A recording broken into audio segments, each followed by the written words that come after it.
Hey guys, tonight, we are going to the days when our ancestors used to sleep during terrific rain and storms. But before that, I want you to like that button and tell in the comment, where are you from watching and what time is it for you now? So let's begin. Find a cozy corner. Tonight we step quietly into a world soaked in endless rain, where each footstep presses into mud that refuses to let go. The air is heavy, humid, and cool, carrying the scent of wet earth, crushed plants, and distant animals seeking refuge. You stand at the edge of a shallow valley, the sky above a gray curtain of storm clouds, every droplet of rain beating a steady rhythm on your hide wrappings and the leaves overhead. The storm has been unrelenting, as if the sky itself had decided to pour everything it contained onto the world below. Each inhale fills your lungs with the smell of water and soil, a primal perfume that has lingered since the earliest humans walked this land. Before you settle in to follow this journey, take a quiet moment to like the video if you enjoy this story, and subscribe if you feel inclined. And if it pleases you, leave a comment about where you are watching from, and what hour it is for you. Now, dim the lights, take a slow breath, and allow your mind to drift as you follow me through this rain-soaked night. Your feet press into the mud with a soft squelch. The ground is slick and treacherous, making each step deliberate, careful. You carry a bundle of branches, soaked and heavy, meant to ignite a fire that will keep the night at bay. Every muscle in your body strains with the effort, yet you continue, because movement is survival. There is no pause here, only the rhythm of trudging forward and the ceaseless drum of rain. Your companions follow silently, a few paces behind, their presence known only by the faint rustle of wet leather and the subtle gestures that pass between you. A raised hand warns of a slick slope. A slight tilt of the head marks a safer path through the mud, forming small, murky ponds that reflect the gray sky. You pause briefly to study the land, noting the safest path forward. The mud clings stubbornly to your hide wrappings, cold water seeping into every fold. Your toes curl, seeking some refuge from the wet, the weight of your supplies pulling at your shoulders. You adjust your grip on the branches, feeling their slick texture, and press onward. The rain is insistent, relentless, yet in it, there is rhythm. The steady percussion of droplets on leaves, mud, and your own clothing becomes a strange kind of music, one that the body begins to move with naturally. Breathing slows as your steps find cadence with the storm, and slowly, you start to feel a strange comfort in the familiar struggle. This is life as it always has been. It is both brutal and beautiful, harsh yet oddly serene when you allow yourself to become part of it. A sudden crack echoes through the valley. A branch snaps somewhere nearby, sending a tremor through the mud beneath your feet. Your companions freeze, listening, alert. Perhaps it was the wind, or perhaps a larger animal, disturbed by the rain, has moved too close. Your senses sharpen. Every sound is meaningful. Every shadow could hold life or danger. Yet, amidst this tension, there is also an awareness, a presence, that allows you to notice the smaller details. The way water drips rhythmically from a branch, the faint shimmer of distant lightning illuminating the hills, the gentle sway of a fern weighed down with rain. You imagine the shelters that your people have built, simple structures of branches, leaves, and animal hides, designed to keep wind and rain at bay. They are not warm in the way modern homes are warm, but they provide protection. Tonight, these shelters are distant, perhaps hours away. Until you reach them, your survival depends on movement, observation, and patience. The storm presses in from all sides. Streams form where only yesterday there were dry patches, small rivers run along worn paths, and puddles collect in every depression. Your body aches from trudging through the shifting mud, from carrying wet branches, and from keeping balance on slopes that slide beneath your feet. Yet, there is determination, a focus sharpened by necessity. You move slowly, deliberately, learning the rhythm of the storm, letting it guide your steps rather than rush them. Your eyes scan constantly. The forest around you is alive despite the rain. A small bird shakes water from its feathers on a low branch. A fox disappears silently into the undergrowth. Somewhere further, the cry of a distant wolf carries through the storm, haunting and lonely. Life continues, even in the relentless rain. And in this, there is reassurance. You are part of a chain of survival, connected to every creature moving through this wet, heavy night. The branches in your bundle shift, water dripping from their tips onto the ground below. You pause to adjust them, fingers stiff with cold. The wetness clings to your hands, making each adjustment a careful task. You notice the little things now, more than before: the way mud slides down your legs, the faint tracks of animals that cross your path, the way the wind bends the trees under the storm's weight. Every detail tells a story. Every sound, every smell, every movement is part of the rhythm you are learning to follow. Slowly, you approach a slight rise in the valley, higher ground that promises a little less water pooling underfoot. Your companions move with you, silent but attentive. Together, you navigate the treacherous slope, adjusting your footing as the mud threatens to pull you down. The branches remain heavy, but you feel a growing sense of purpose. There is a place ahead, somewhere to rest, somewhere to attempt a fire that might keep the night's chill and rain at bay. As your body moves, your mind wanders. You consider the earliest humans, who faced these same storms, these same nights.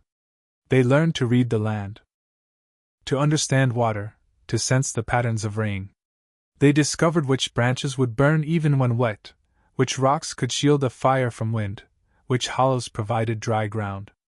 You carry this knowledge now, inherited from countless generations, though perhaps less consciously than they knew it. And in this inheritance, there is survival. The mud shifts beneath your feet, sometimes swallowing a foot to the ankle, sometimes sliding just enough to force a careful step sideways. You breathe slowly, deliberately, matching your pace to the storm, and gradually, your body becomes part of its rhythm. The rain is not just falling around you, it is part of your journey, part of the experience, part of the story you are living. A distant lightning strike briefly illuminates the valley. For a moment, the world is revealed in stark relief: trees bent by wind, puddles reflecting the sky, the faint movement of creatures seeking shelter. You pause, mesmerized for an instant, before continuing. The storm continues, unrelenting, yet you feel a strange calm. There is a meditative quality to this struggle, a rhythm that slows the mind even as the body presses onward. Your companions gesture silently. A hand points to a patch of firmer ground ahead, another raises to signal a particularly slippery slope. The language of survival is not words, it is gestures, observation, and shared experience.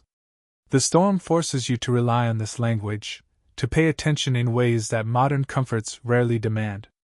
And in this attention, there is presence. There is awareness. There is survival. You imagine the fire once more, small and contained, smoke curling upward and mingling with the rain. It is a fragile thing, but it is hope. You adjust your grip on the branches, feeling the water slide off, and continue, driven by the promise of warmth and protection. Every step is deliberate, every motion intentional, every breath measured. And slowly, almost imperceptibly, you become part of this storm-soaked landscape. The hours stretch on. The rain has no mercy, yet you find a rhythm, a way to move with it rather than against it. Each step is a story, each movement a testament to endurance. The mud, the branches, the rain, they are all companions now, as much as your human companions behind you. They shape your experience, dictate your pace, and teach you patience. You glance around, noticing small details: the patterns of leaves heavy with water, the faint trail of an animal that passed moments before, the shimmer of water on stones. The world is alive, even in the relentless rain, and you are alive within it. Your muscles ache, your toes are cold, and yet there is a quiet satisfaction in this struggle.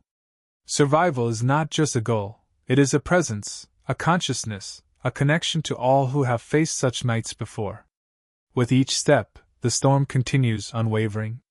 And you continue with it, slowly, deliberately, fully immersed in this Stone Age night, learning the rhythms of rain, mud, and survival.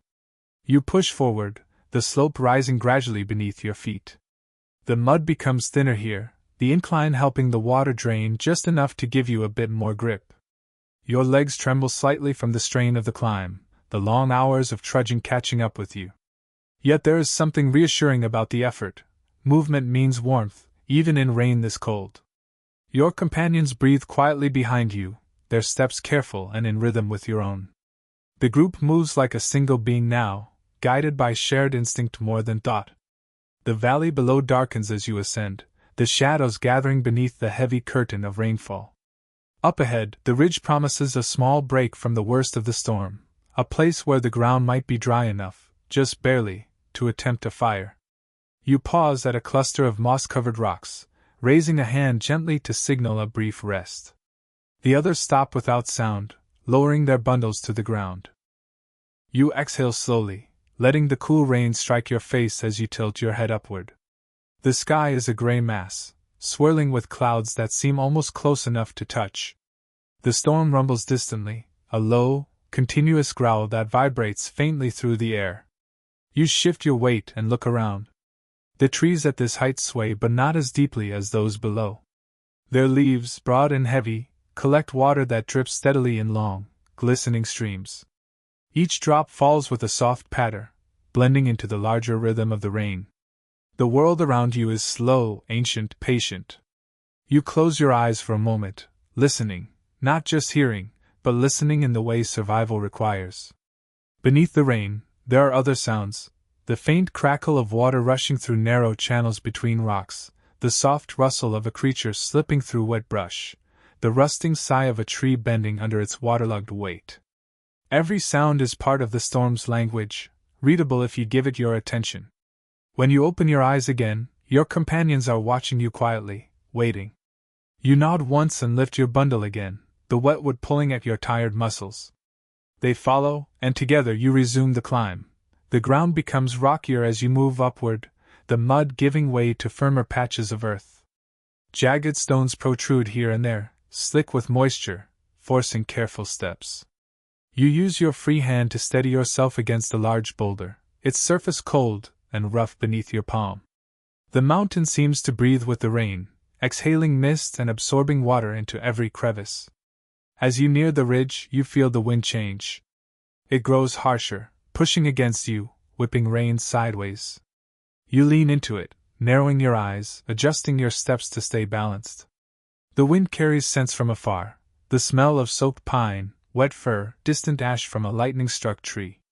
You pause again, sniffing the air gently, sensing what might lie ahead. Far to your left, a crack of thunder shudders across the land. The lightning streak that follows casts a brief, eerie glow, revealing outlines of massive trees clinging to the mountainside like ancient guardians. For a moment, the world is bright, then it returns to shadow, the only light coming from the faint reflections of rain on stone. Your companions draw closer now, instinctively tightening the formation for safety. You feel their presence at your back, warm despite the cold rain. In the Stone Age, warmth often comes not from fire, but from bodies walking together through the night. You continue onward until finally, the ridge flattens into a narrow shelf of land, partially sheltered by a natural overhang of stone. The rock juts outward like a protective lip, diverting some of the rain away from the space beneath it. The ground here, while damp, is not fully submerged in water. It is the closest thing to dry land you have seen in many hours. You approach cautiously, scanning the shadows for animals that may have taken shelter already. The space is small but workable. You gesture for the group to spread out and inspect the area, checking for signs of predators. A few moments pass as they move quietly, toes sinking into the soft soil, eyes alert. Finally, one gives a small nod, safe enough. You kneel beneath the stone overhang, lowering your bundle of branches slowly onto the ground. Your knees ache with relief as the weight lifts from your shoulders. You spread the branches out, inspecting which might still hold enough dryness near the inner layers to catch a spark. The rain has soaked nearly everything, but you know the trick: break the thicker pieces, peel away the outer soaked bark, and expose the pale inner wood that often remains surprisingly dry. You take a stone tool from your pouch, a small, sharp-edged flake used for trimming and scraping. Carefully, quietly, you begin shaving thin curls from the inner wood, letting them fall into a small pile before you. The delicate curls look like tiny spirals, pale and thin enough to catch flame even in difficult weather. Your companions mirror your actions, breaking open their own branches, peeling bark, gathering inner wood. It's a silent cooperation, practiced countless times, each person knowing their role. The rain continues to pound the earth outside, but under the rock shelf, there's a small pocket of stillness. You take a piece of dry animal hide from your pack, one specially prepared for moments like this. Inside it is your ember bundle, a handful of tinder made from dried grass, shredded bark, and fungus. Protected from the rain, it holds the possibility of fire. You set the tinder carefully beside the curls of inner wood, your hands moving slowly, reverently. Fire is life. Warmth, protection, light, safety. And here, under the relentless storm, fire is a fragile hope you must coax into existence. You reach for the 2 stones in your satchel, one smoother, heavy, with a slight sheen, the other rougher, perfect for striking.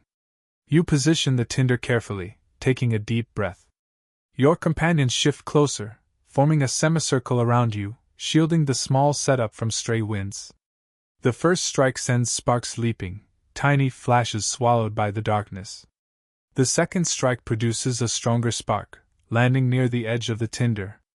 You keep striking, steady but patient. Too fast, and you waste energy. Too slow, and the cold creeps deeper into your body. Finally, a spark catches. A faint red glow spreads across a small patch of the tinder. You blow gently, cupping your hands to protect the tiny ember. A thin, delicate thread of smoke rises. The ember glows brighter with each breath. Your companions lean in silently, their faces half lit by the dim crimson glow. The rain outside continues to roar, but here, in this pocket of shelter, there is a different sound, the soft crackle of hope.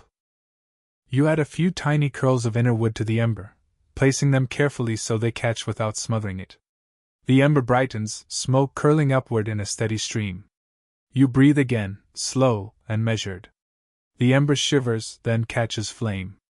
A small fire blossoms, trembling, fragile, but alive. Your heart swells with relief. Even in the Stone Age, fire is more than warmth. It's proof that you have not been defeated by the night. Your companions quietly begin feeding the tiny flame bits of broken inner wood, slowly growing its strength. The flames dance, casting soft orange glows on the stone walls around you, making shadows flicker like ancient spirits. The warmth creeps gradually into your hands, up your arms, into your chest. The cold begins to retreat. The fire grows steady, transforming the damp, dark refuge into a small sanctuary. You sit back, letting the warmth seep into your bones.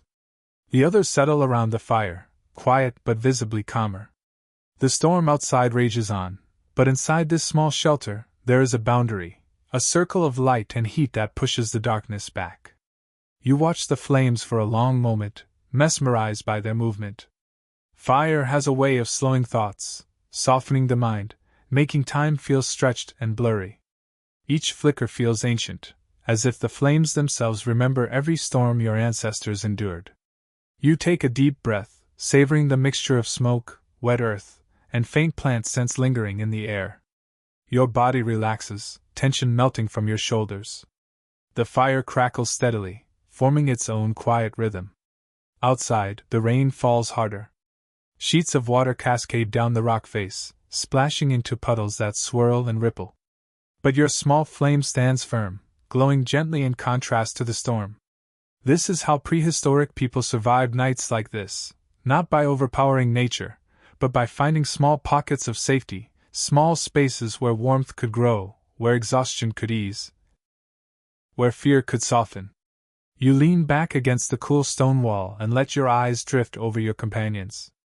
Their faces glow with firelight, their bodies slump slightly in relief, steam rising faintly from their soaked clothing as heat works its way into the fabric. The storm continues unbroken, but here under the shelter, you feel a sense of calm settle in. The night is long, but you have warmth, safety, and the quiet company of others who walk this same ancient path. The night deepens slowly, almost unnoticed, as the firelight flickers across the stone walls. Your companions shift closer to the flames, arranging their damp hides so the heat can seep more effectively into their bodies. Steam curls upward in delicate threads, evaporating into the cool air beneath the overhang. The fire crackles softly, every pop sending tiny sparks swirling before they fade into the shadows. You stretch your legs toward the warmth, feeling the slow, creeping thaw in your toes. The wrappings around your feet are soaked, but the heat from the fire will dry them soon enough. You peel them off carefully, laying the hide strips near one side of the flames where they won't burn but will dry steadily. Your companions follow your lead, spreading their wet coverings in a careful semicircle. The rain outside grows heavier still. The sound is overwhelming now, a single, continuous roar, as if the sky itself has opened fully. Water spills off the lip of the stone overhang in a shimmering curtain. You watch it fall, fascinated by the way the firelight dances against the sheet of rain, turning it into moving gold. Beyond it lies only darkness and the shifting shapes of trees bending under the storm. Despite the relentless downpour, there is comfort here. A small island of warmth in a sea of cold water. You settle deeper against the rock wall, adjusting your position so that the smoothest part of the stone supports your back. Your muscles still ache from the long march. But the ache is softening now, melting slowly under the fire's warmth. Your companions begin to speak in low murmurs, voices soft so as not to disturb the fragile peace. Their tones are gentle, almost rhythmic, weaving into the sound of the storm. They speak of the trail behind, of animals they spotted earlier, of tracks washed away by the rain. Their words are simple, practical, grounded. In the Stone Age, conversation is rarely wasted on anything that cannot help you survive. Yet even these practical murmurs bring a sense of connection, an unspoken reassurance that you are not alone in this vast, wet world. You pull your knees up slightly, draping your arms over them. The warmth of the fire glows against your skin, and for the first time since the storm began, your bones feel less heavy. A faint movement catches your eye near the edge of the firelight. One of your companions, a younger member of the group, carefully places a small bundle of herbs on a flat stone beside the fire. He unwraps the bundle, thin leaves tied with a strip of sinew, and begins to separate them with practiced hands. These are not for eating, they are herbs meant for calming the mind, for easing the tension in the body during harsh nights like this. He places a few sprigs directly onto part of the fire where the flames are low. The leaves sizzle softly, releasing a faint, soothing scent that drifts lazily into the air. The smell is earthy, warm, familiar. You breathe it in, allowing the scent to weave into your senses. You feel your muscles loosen even further. You close your eyes for a moment, letting the warmth and scent wrap around you like a soft blanket. Your breath deepens naturally. The storm outside remains powerful, but here, in this sheltered space, you feel cocooned. When you open your eyes again, the fire has grown a bit stronger. A companion quietly adds thicker branches now, ones that will burn longer and steadier through the night. The flames climb higher briefly, casting larger shadows across the stone before settling into a calm, rhythmic dance. You glance toward the entrance of the shelter. The rain has created tiny streams that run across the ground outside, weaving and twisting around rocks. Some of the water splashes outward, catching the firelight like shards of molten metal. The world beyond is blurred by the sheer weight of the rain, making distances disappear, shapes smudge, and edges soften. It feels as though the entire landscape is dissolving into water. You imagine what it must have been like for prehistoric groups during nights like this. No walls. No roofs. Only the land, the stone, the rain, and each other. Sleeping in a storm required more than endurance, it demanded understanding. Understanding the land, the winds, the scents carried by water, the hidden dangers that lurked in the dark. Every decision was life or death, yet made with a calm acceptance that the world would always be unpredictable. You pull the fire closer mentally, grounding yourself in its presence. The flames reflect in your eyes, shimmering in your vision. One of your companions yawns softly, covering their mouth with a wet hand. Exhaustion sits on all of you, heavy but patient. Sleep will come, but only once the fire is stable enough to last. You reach into your pouch and pull out a piece of dried root, a rare treat, found earlier in the day. You break it into small pieces, passing them quietly to your companions. The root has a slightly bitter taste, but it replenishes energy, easing the strain of hunger. You chew slowly, the hardness of the root forcing your jaw to work in steady motions. Even the simple act of chewing feels ancient, grounding. Your mind drifts again. Memories of drier nights, of distant fires far from storms, flicker through your thoughts. You imagine the warmth of those nights, the clear skies, the steady crackling of wood. But tonight, the storm is your world. And somehow, that feels fitting. Humans have always thrived not by conquering nature, but by respecting it, by adapting to its moods. Your eyelids grow heavy. The fire's glow is hypnotic, each flicker pulling at your senses like a gentle hand guiding you toward rest. But you fight the drift just enough to stay alert. The storm is too strong to sleep without caution.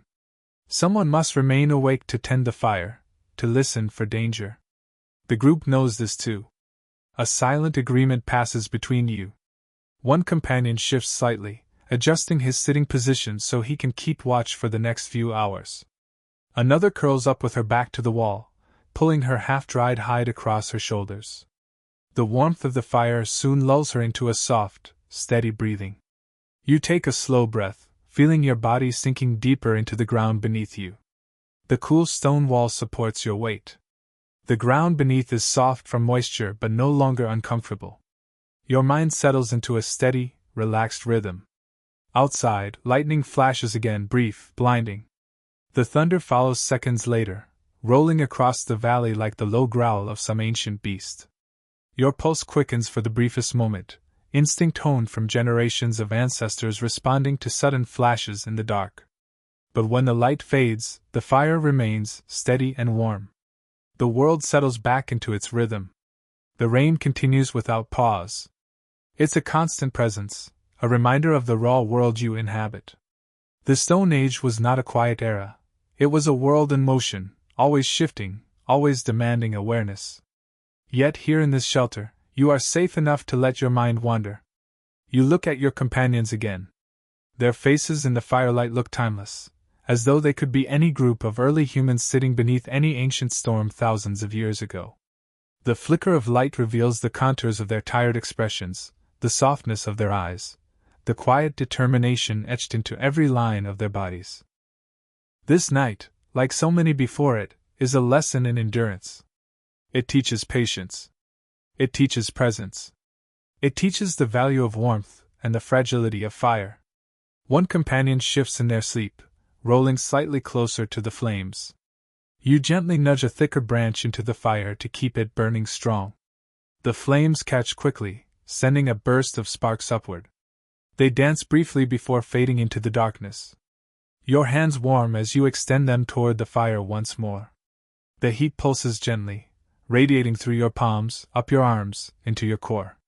You sigh softly, the sound almost lost to the roar of the storm. You allow your eyes to droop. Just for a moment. Just to rest. Your breathing slows, matching the soft crackle of the fire. The scent of burning wood mingles with the earthy smell of wet soil. The warmth envelopes you, wrapping around your tired body like an embrace from the ancient world itself. Slowly, steadily, you drift to the edge of sleep, half awake, half dreaming. The storm remains, the fire flickers, your companions rest. And you, surrounded by the primal sounds of nature, settle deeper into the stillness of the night. Your fingers tremble slightly as you tighten your grip on the stone knife tucked against your palm.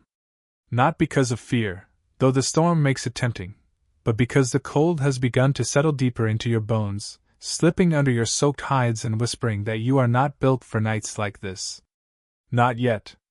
Not until you learn what the ones who came before you already knew. You push a low branch aside.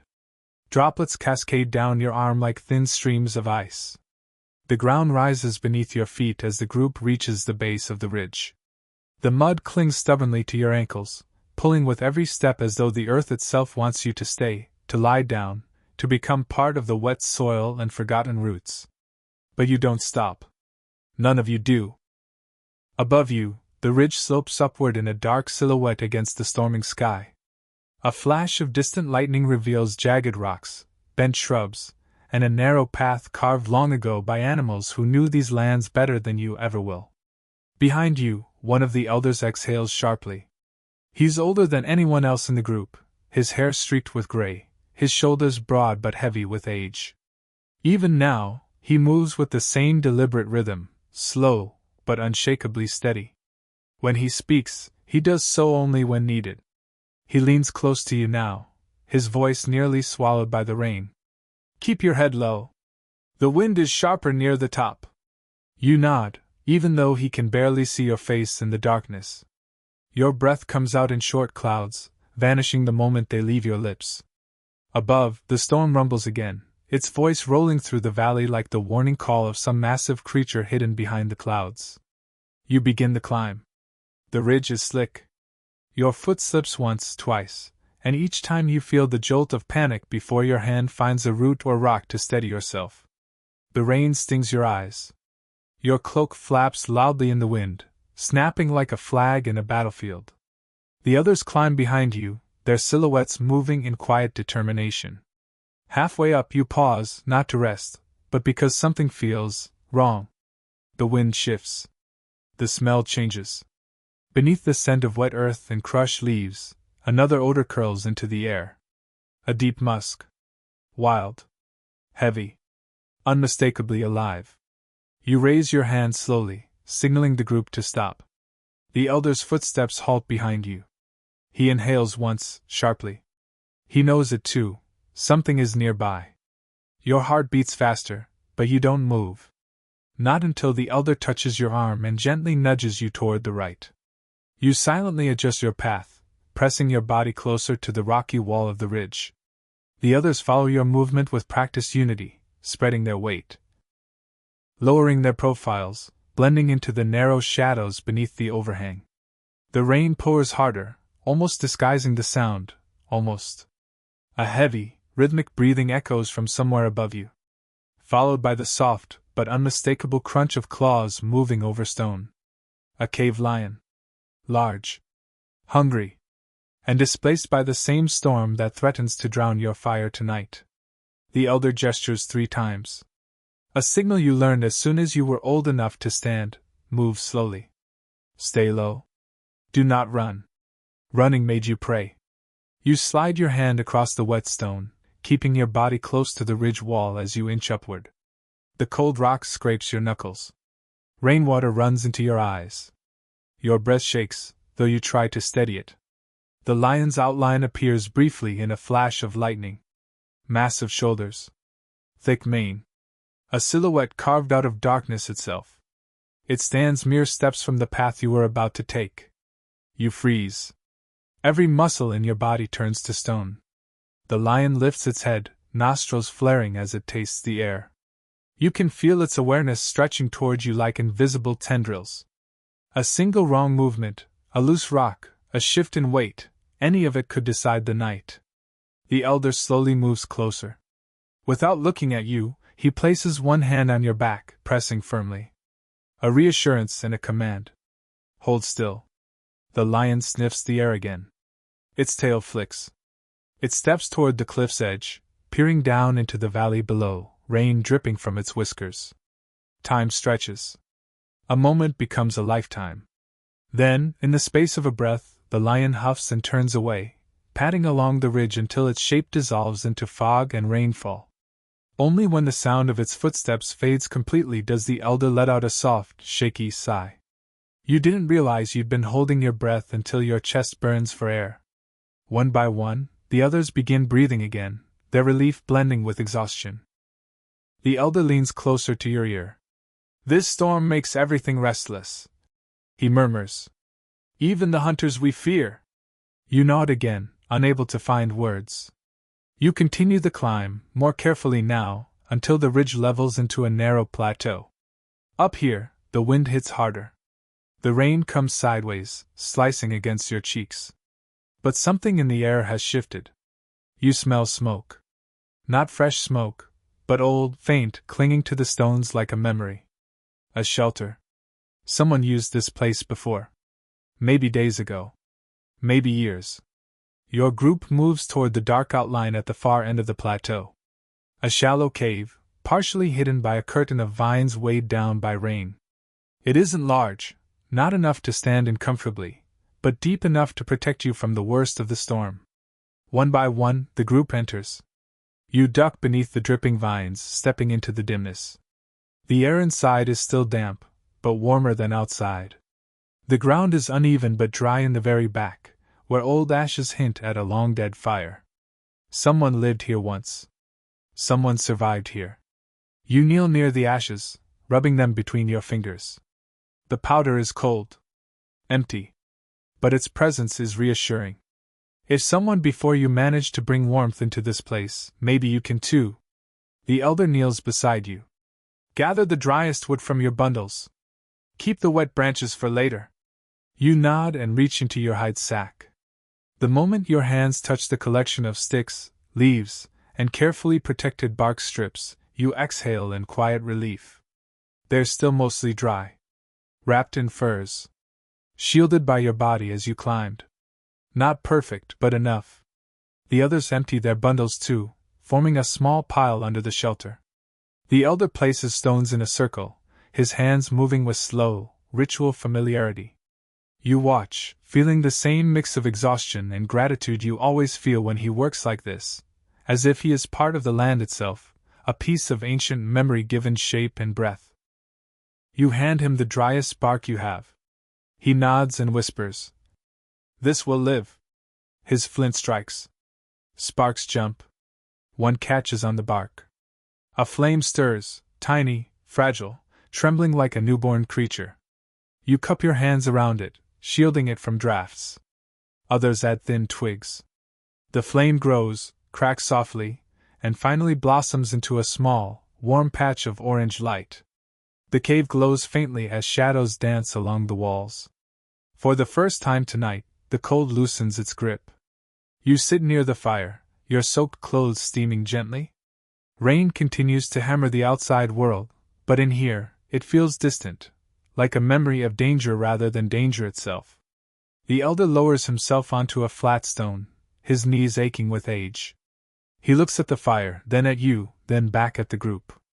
"This," he says quietly, "is how our elders survived storms like this. Not by fighting the rain, but by understanding it." You swallow, leaning closer to listen. He continues. "The rain hides predators.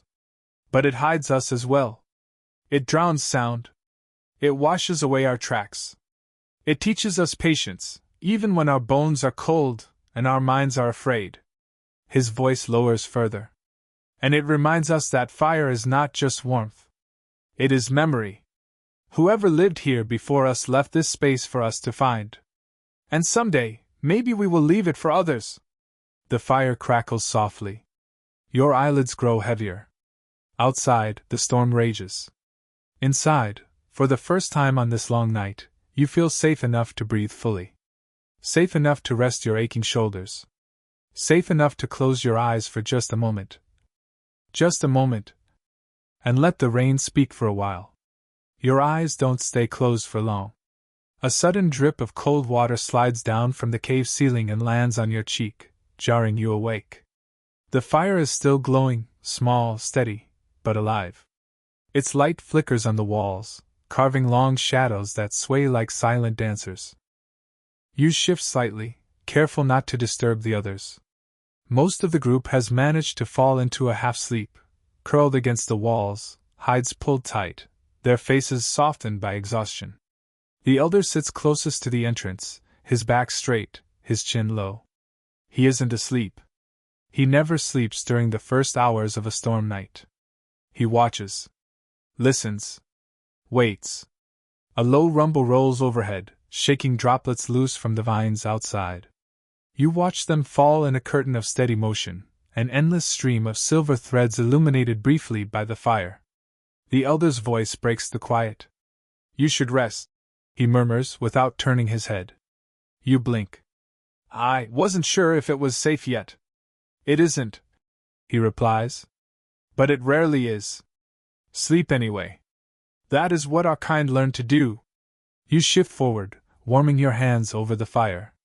"How?" you whisper. The elder's lips curl into a faint, tired smile. "By trusting the night to be what it is. Dangerous, yes, but predictable, if you listen." You hesitate, glancing toward the rain-soaked darkness outside. "It feels like anything could be out there." He finally turns his gaze toward you. His eyes catch the firelight, sharp, wise, deeply worn. Anything is out there, he says. Always. But most creatures fear a storm like this more than we do. He taps the stone floor beside him. You move closer. Let me teach you something, he says quietly. You sit beside him, feeling the cold draft from the entrance but also the warmth of the fire at your back. The combination is strangely comforting, like the world is trying to remind you that balance always exists, even in a night as merciless as this. The elder traces a small shape in the dirt floor with one finger. A wide arc. Then another. Then a series of dots. You tilt your head, trying to understand. This is what the rain does, he explains. It changes the way sound travels, the way scent moves, the way predators hunt. He draws more lines, tapping each one with slow deliberation. A dry night belongs to the hunters, he continues. They move silently. They smell everything. They hear everything. Another tap. But this night belongs to those who endure. You exhale softly. The idea settles into your mind like a stone sinking gently into water. Outside, wind rushes across the plateau.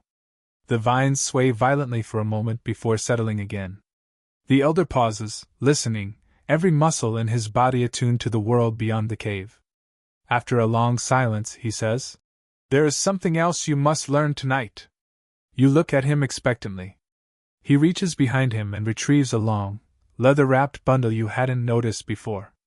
He unwraps it slowly, revealing a smooth length of carved bone, about the length of your forearm.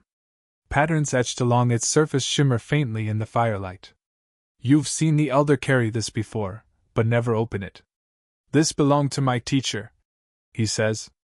And to the one who taught her. And to the one before that. You lean in, curiosity pulling you forward. What is it? A memory, he says. Older than any of us.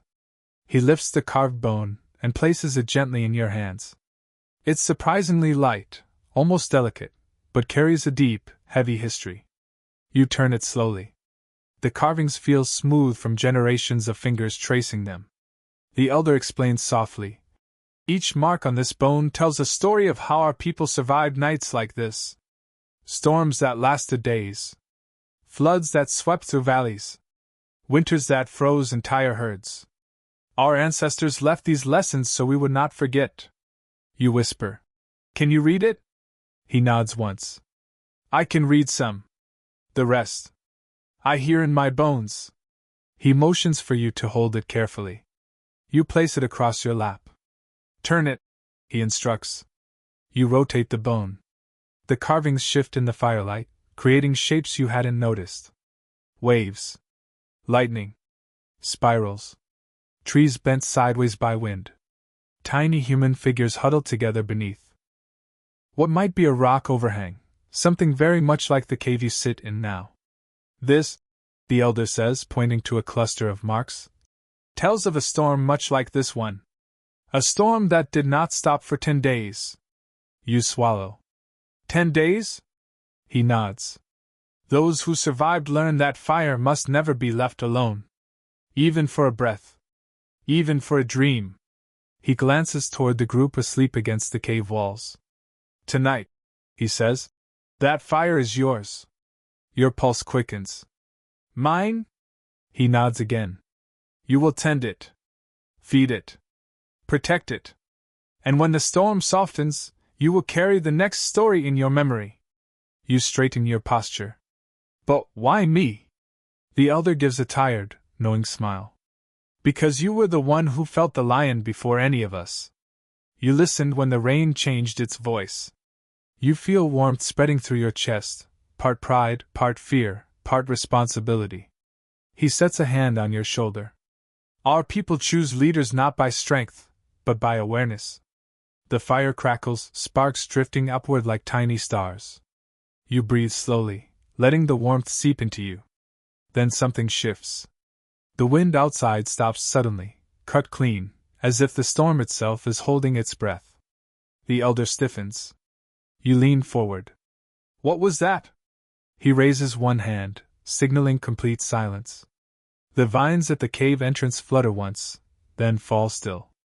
The rain continues, but softer now. Lighter. As if the storm is retreating into the distance. A moment passes. Then another. The elder relaxes slightly. The storm is moving east. We will have a brief calm. You exhale in relief. But the elder doesn't smile. A calm in the middle of a storm, he says, is rarely a blessing. You swallow. What does it mean?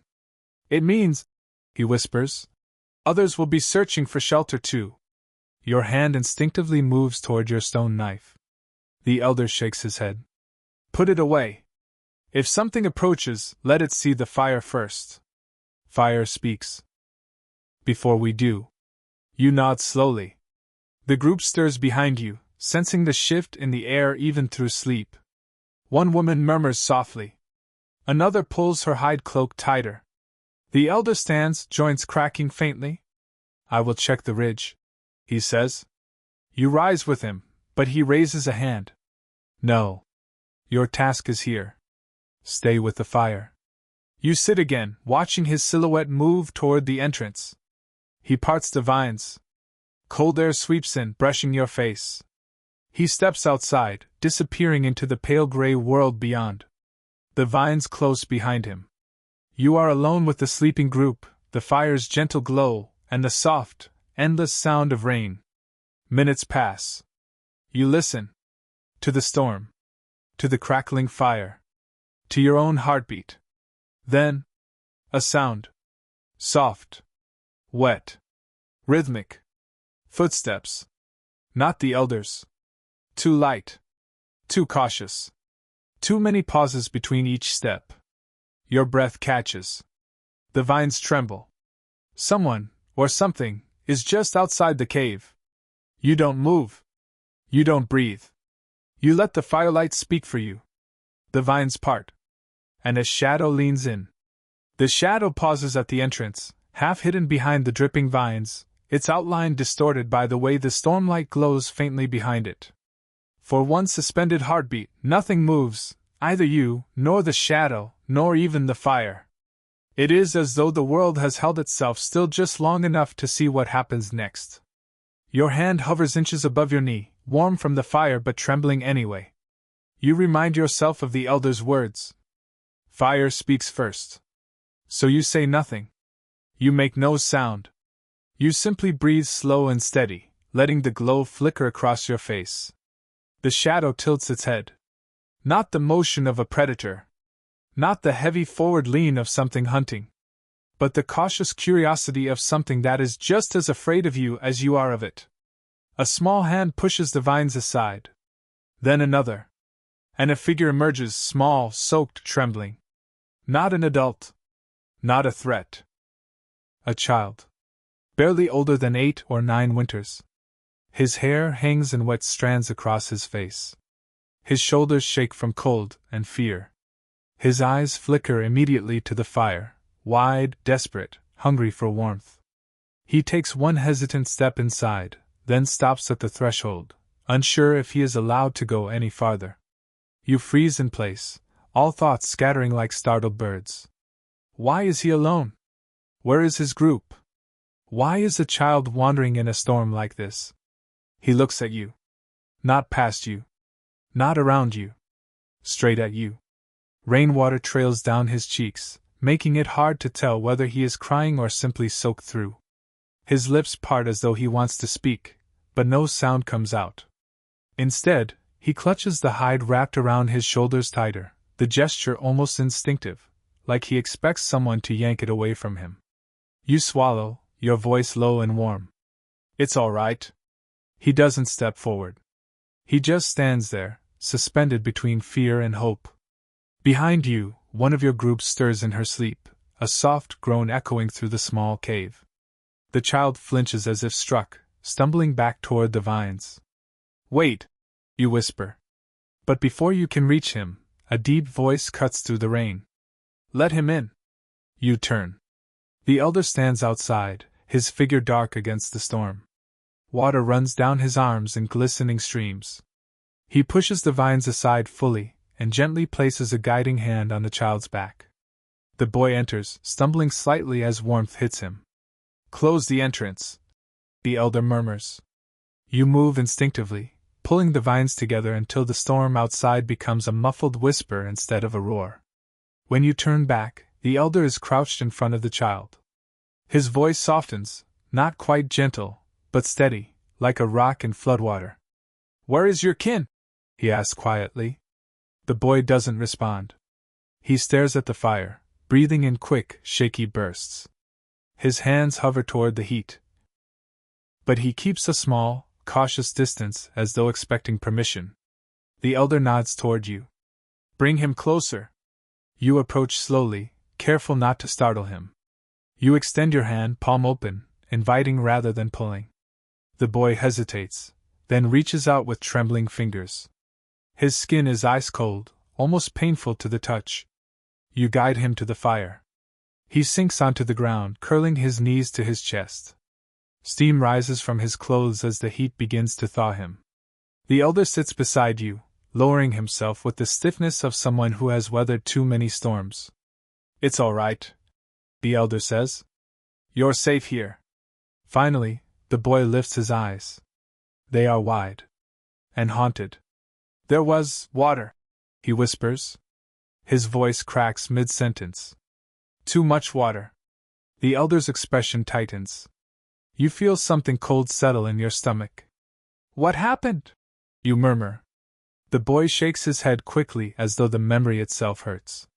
"The river, it rose. The ground broke. My people ran."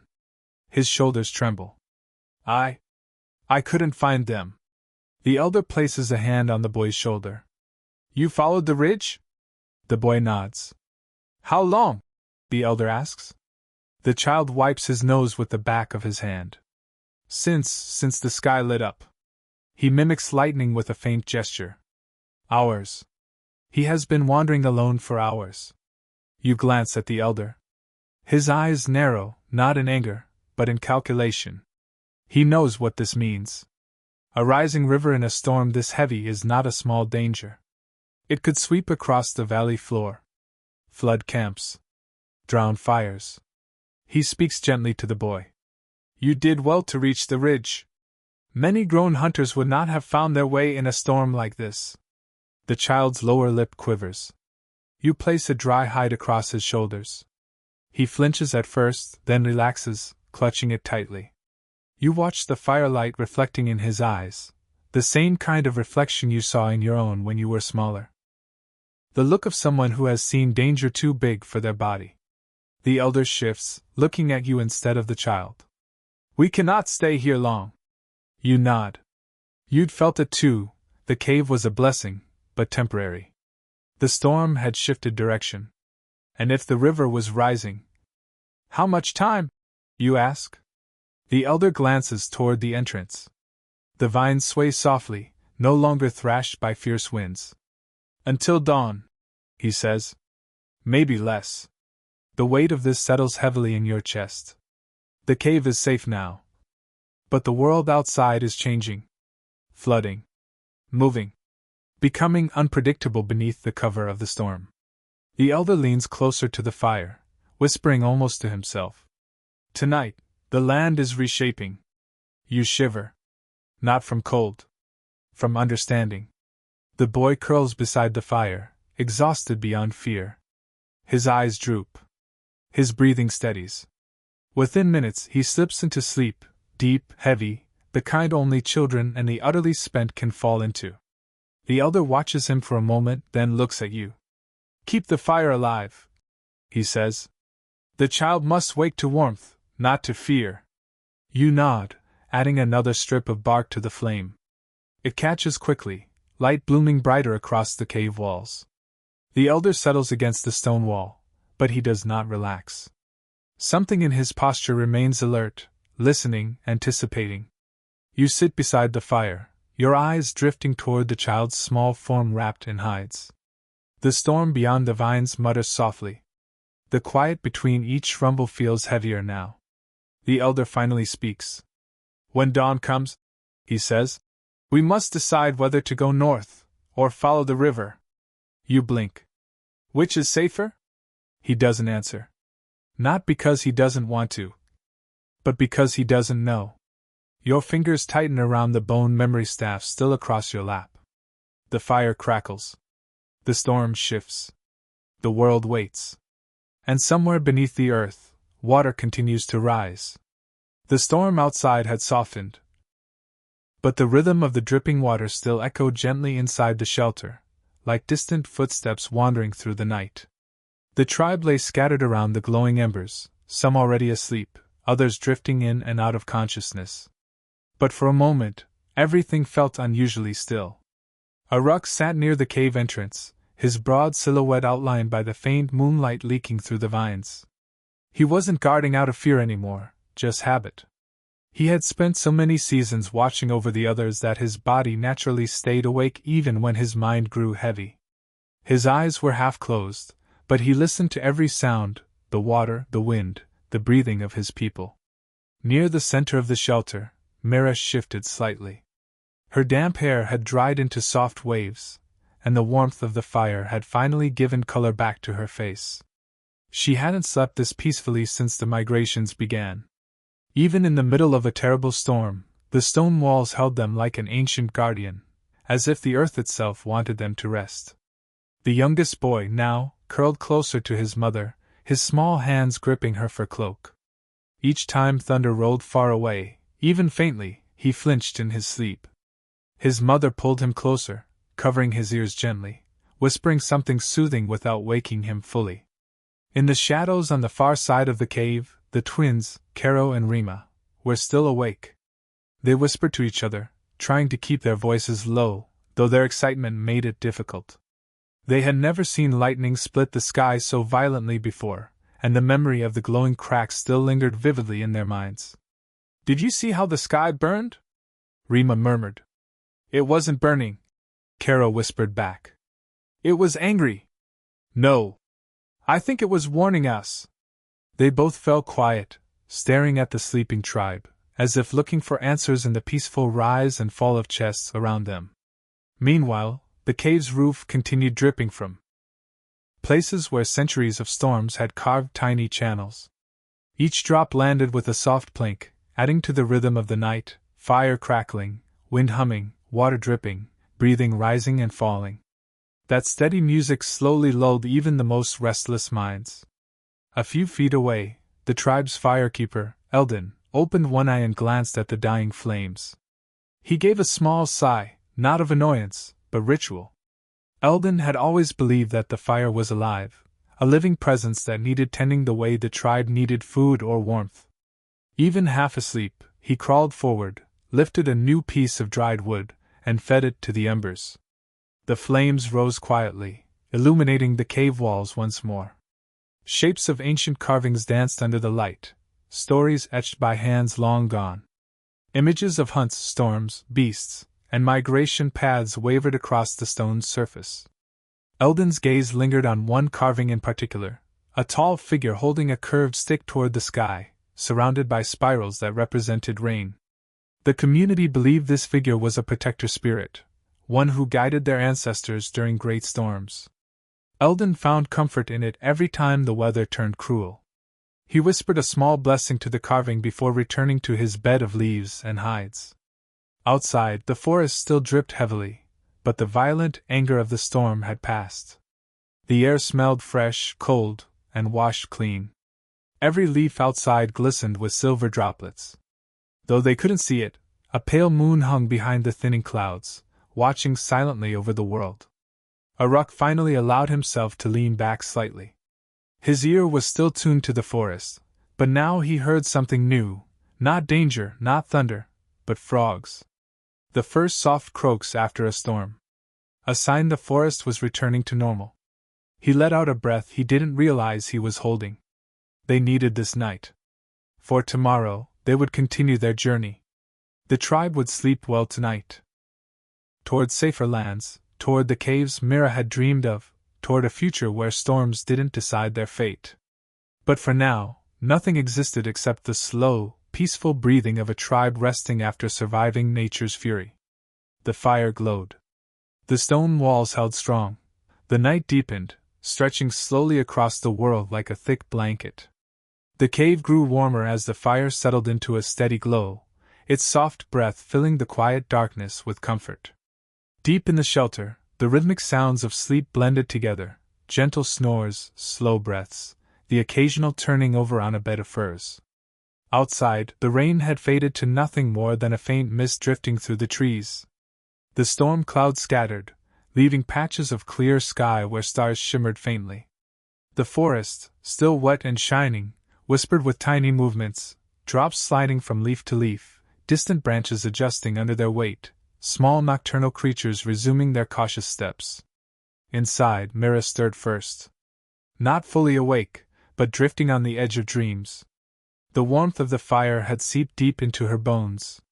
Her body had been tense for days, rain, cold air, the weight of constant danger, but tonight, her muscles slowly loosened. In her half-dreaming state, she could hear the wind brushing softly along the cave entrance, like a hand smoothing over stone. She turned slightly, and a faint smile formed on her lips. In her dreams, she was walking along a wide valley, its tall grass waving in gentle golden waves. There was no storm, no fear, no cold rain. Just endless warm sunlight and the promise of a life where the tribe didn't have to run from the sky's fury. She held onto the dream tightly, as if it could shape the future in some. And one by one, even Uruk's eyes finally closed. Small Way. Near her, now shifted in his sleep again. His small fist was still tangled in his mother's cloak, but his breathing had calmed. The distant thunder that once haunted him now felt like nothing more than a fading memory. He twitched once, perhaps dreaming of running with his friends in the forest, splashing through shallow streams, or chasing fireflies as dusk fell. A few steps away, Eldon's eyes opened slightly. Not from fear, just instinct. He listened, sensed calmness in the air, and allowed himself to relax again. He brushed a bit of ash from the fire pit and adjusted one of the stones around it, making sure the flames stayed safe and contained. Even half asleep, he took pride in maintaining the fire. It was the heart of the tribe, after all, and no storm could be allowed to extinguish that heart. Karo and Rima, the twins, had finally fallen quiet. Their earlier whispers had dissolved into sleep, their bodies curled in identical positions. They had always been curious, always thinking, always talking, yet storms still frightened them in a way they didn't fully understand. Now, with the worst behind them, their breathing matched in soft, even waves. In the shadows near the far wall, the oldest woman in the tribe, Sarah, lay motionless under a thick fir. Her silvered hair reflected the firelight faintly. Though age had slowed her, she remained the tribe's memory keeper. Her mind carried stories that stretched back generations, stories of great migrations, warm summers, bone-shivering winters, and storms far more dangerous than the one they survived tonight. If anyone listened to the rise and fall of her breath carefully, they might notice that she whispered in her sleep. It wasn't speech exactly, more like fragments of old lullabies and forgotten chants passed down from ancestors. The cave walls seemed to absorb her quiet murmurs, as if recognizing them. Near the entrance, Uruk, still leaning against the stone, slowly exhaled. His eyes fluttered open, then closed again. For a moment he thought he heard something outside. Not danger, just life returning. The soft rustle of wet leaves. The tiny patter of a creature stepping out after the storm. The low hum of insects waking from their hiding places. He allowed himself to sink deeper into rest. The moonlight that filtered through the vines grew stronger as the clouds drifted apart. A pale silver beam landed on the cave floor, illuminating a small patch of stone. Dust motes floated lazily through the light, spinning and drifting like tiny spirits. It added a kind of magic to the quiet shelter, an unspoken reminder that even after chaos, the world could still be gentle. Time passed slowly. The fire cracked softly. The storm's echoes drifted farther away. The tribe slept deeper, wrapped in a rare moment of safety. And the ancient cave, older than all their ancestors, held them in its silent embrace, guarding their rest as the long night continued its peaceful journey. The night stretched on, calm and almost unnaturally still after the storm's long assault. Hours passed unnoticed while the tribe lay bundled in dreams, the fire's remaining embers glowing like tiny red eyes blinking in the darkness. Slowly, the temperature inside the cave shifted. The air became heavier, warmer, carrying a soft breath of humidity from outside. A thin ribbon of wind wandered past the vines at the cave entrance, curling gently around stones and weaving between sleeping bodies like an invisible, curious animal. It carried with it the deep scent of rain-soaked earth, rich, dark, and ancient, as if the whole world had been freshly reborn. The first to awaken fully was Uruk. His eyes opened without warning, as though some silent thread had tugged him out of sleep. For a moment, he remained still, studying the cave around him. The faint light from the dying fire cast long shadows that looked almost alive in the slow-moving air. His breath softened as he listened carefully. No storm, no thunder. No distant crashes of falling branches. Only peace. Uruk shifted slightly, letting the stiffness in his muscles flow away. Every long journey, every storm, every cold night lived in his bones, yet he had learned to read these small moments of calm with a warrior's intuition. He pushed himself up quietly so he wouldn't disturb the others. The wet hide wrapping his shoulders clung to him, still damp from the earlier storm. He squeezed a corner of it, and droplets fell to the stone with faint ticks. For a moment, he simply sat near the entrance and watched the world outside. The sky was clearing, slowly but steadily. The moon still hung low but bright, lighting the forest with a clean silver glow that made every leaf sparkle.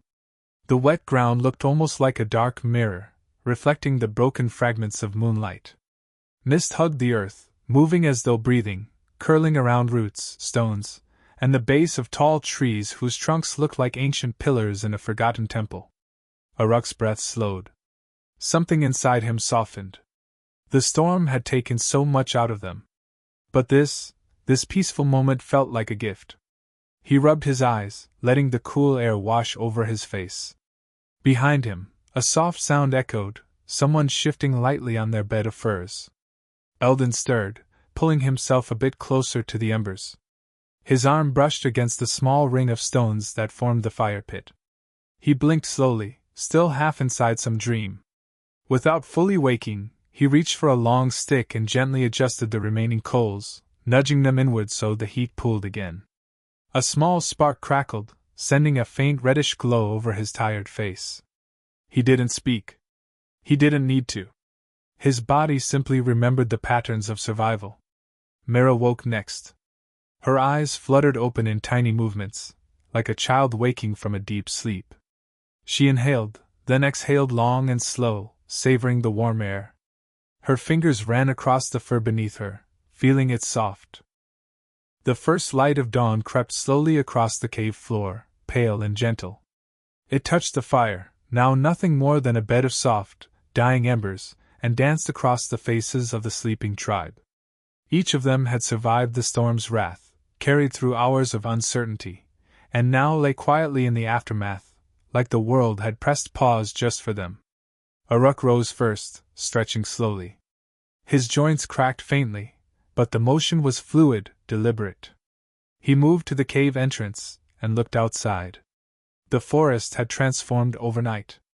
Leaves glistened with dew, the puddles reflected the soft pink sky, and the river that had threatened so much now flowed gently, obedient to its usual course. Birds began to stir, calling softly to one another. Life was returning. Mira followed quietly, brushing a damp lock of hair from her face. She glanced back at the tribe, everyone still wrapped in warm furs, still resting, still alive.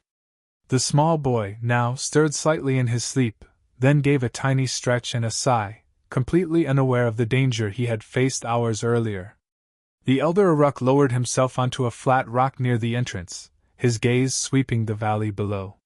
The storm had reshaped it slightly, carving new channels, wetting the earth, leaving its fingerprints everywhere, but nothing beyond their ability to manage. He exhaled slowly, satisfied. "You see," he said, his voice low, calm, carrying the weight of countless seasons. "The night is always darkest before the dawn. But survival is in knowing when to move, when to rest, and when to trust what the ancestors left behind. Mira nodded, understanding the lesson more than the words. The tribe had endured. The storm had passed. And the world, for now, was quiet enough to breathe again. Aruk finally stood, letting the morning sun warm his back. He glanced once more at the fire pit and murmured, almost to himself, "The fire survives because we do. And we do because we remember." At that moment, the entire cave seemed to exhale. A sense of calm washed over the space, slow and steady, carrying the gentle knowledge that another day had begun, full of possibility, full of life. And as the tribe slowly stirred, ready to rise, to stretch, to take their first careful steps into the renewed world, you, watching quietly from your screen, are part of that story too. You've traveled through the storm, felt the rain, heard the whispers of the ancestors, and survived alongside them. If you enjoyed this journey through time,